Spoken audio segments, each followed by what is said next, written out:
Baiklah, saya akan perkenalkan diri, yaitu nama Hadi Nurjuliansyah, NIM 1912198, dengan mata kuliah Administrasi Pendidikan ya, dengan judul Kepala Sekolah sebagai Administrator Pendidikan. Poinnya apa saja? Yang A, hakikat kepala sekolah sebagai administrator pendidikan. Administrasi adalah rangkaian kegiatan bersama sekelompok manusia secara sistematis untuk menjalankan suatu usaha agar dapat mewujudkan tujuan tertentu yang telah ditetapkan. Sedangkan administrator adalah orang yang menggerakkan kegiatan administrasi. Dengan demikian, administrasi merupakan sebagian dari proses pendidikan yang tidak dapat ditinggalkan. Namun, masih banyak yang memahami bahwa administrasi termasuk yang sering menghambat dalam proses belajar mengajar, di mana administrasi sering diartikan secara sempit, yakni kegiatan ketatausahaan dan surat menyurat. Padahal administrasi merupakan proses mencapai tujuan pendidikan yang telah direncanakan. Itu yang poin pertama ya. Yang poin kedua, kepala sekolah memegang peranan penting terhadap kinerja tenaga pendidik dan juga perkembangan sekolah. Dan menurut Dr. Andes Muhammad Ngalim Purwanto, dalam administrator pendidikan adalah segenap proses pengarahan dan pengintegrasian segala sesuatu baik personal, spiritual, dan material yang bersangkut paut dengan pencapaian tujuan pendidikan. Karangan Haji Muhammad Daryanto 2005 halaman 8. Itu poin yang kedua ya. Poin yang ketiga, kepala sekolah sebagai administrator pendidik bertanggung jawab terhadap kelancaran pelaksanaan pendidikan pengajaran di sekolahnya. Oleh karena itu, untuk dapat melaksanakan tugasnya dengan baik, kepala sekolah hendaknya memahami, menguasai dan mampu melaksanakan fungsi sebagai administrator pendidikan. Hal tersebut mencakup seluruh kegiatan sekolah seperti proses belajar mengajar, kesiswaan, personaliat, sarana prasarana, ketatausahaan, dan keuangan, serta mengatur hubungan sekolah dengan masyarakat. Selain itu juga, kepala sekolah bertanggung jawab terhadap keadaan lingkungan sekolahnya.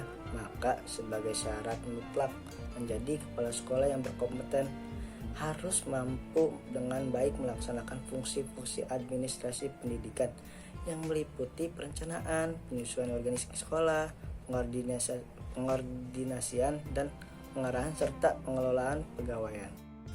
Lanjut yang B, yaitu tujuan kepala sekolah sebagai administrator pendidikan.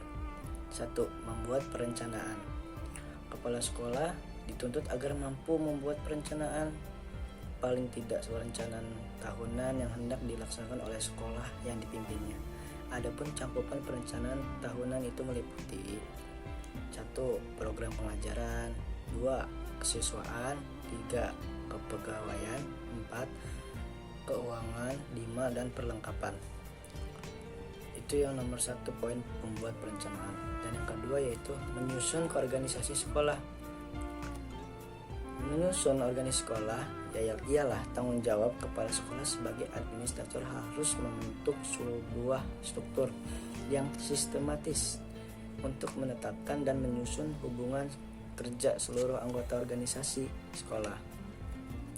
Hal itu digunakan agar tidak terjadi overlapping dalam tugas antar sesama anggota organisasi sekolah. Dalam menyusun organisasi sekolah, kepala sekolah perlu memperhatikan prinsip-prinsip berikut ini: mempunyai tujuan yang jelas, para anggota menerima memahami tujuan tersebut, adanya kesatuan arah sehingga menimbulkan kesatuan tindakan dan pikiran, adanya kesatuan perintah, para bawahan mempunyai atasan langsung, adanya keseimbangan antara wewenang dan tanggung jawab seseorang di dalam organisasi tersebut, adanya pembagian tugas yang sesuai dengan kemampuan, keahlian dan bakat masing-masing. Struktur organisasi disusun sesuai dengan kebutuhan koordinasi, pengawasan, dan pengadilan.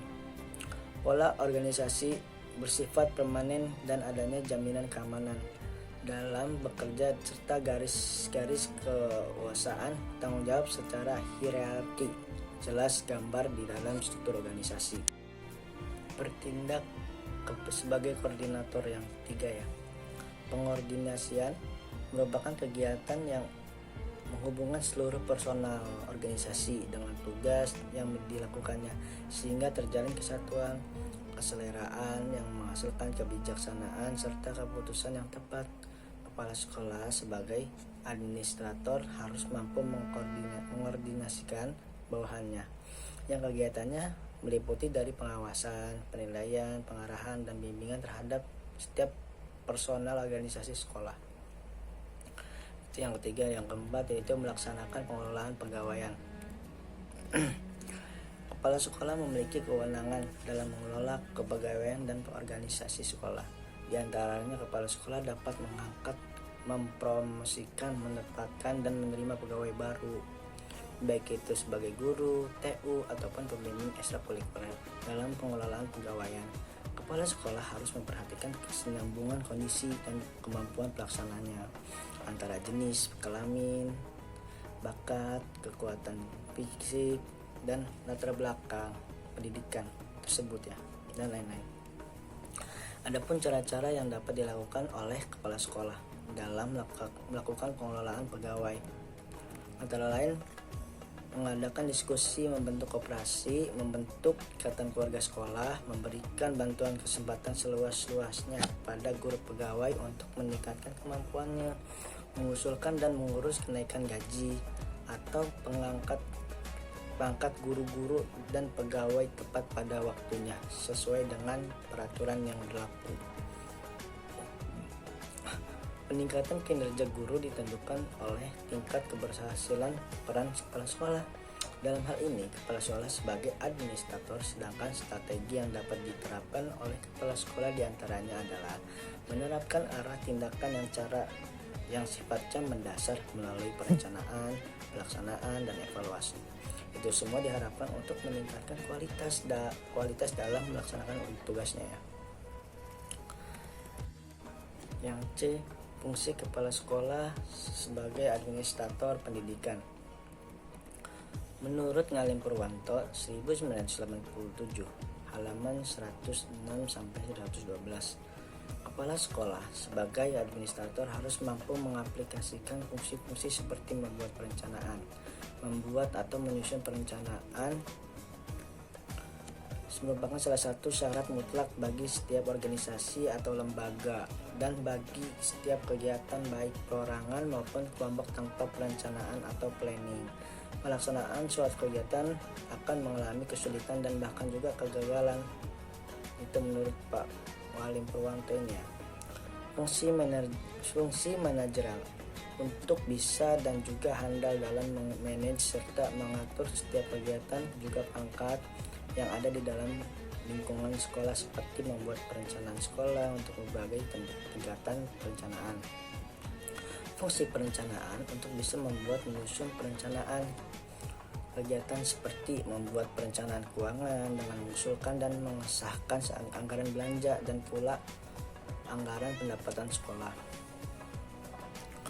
Ada lagi fungsi pengawasan untuk mengawasi segala kegiatan berkaitan dengan lembaga sekolah tersebut seperti membuat aturan dan tata tertib bagi guru, staf, murid dan pula murid secara adil dan objektif ya.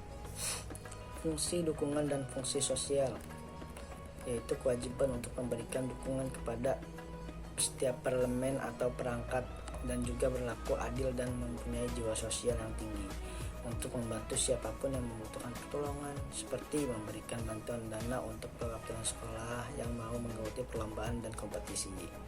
Itu yang C. Sekarang yang D, ruang lingkup kepala sekolah sebagai administrator pendidikan, khususnya berkenan dengan pengelolaan keuangan, bahwa untuk tercapainya peningkatan kompetisi guru tidak lepas dari faktor biaya.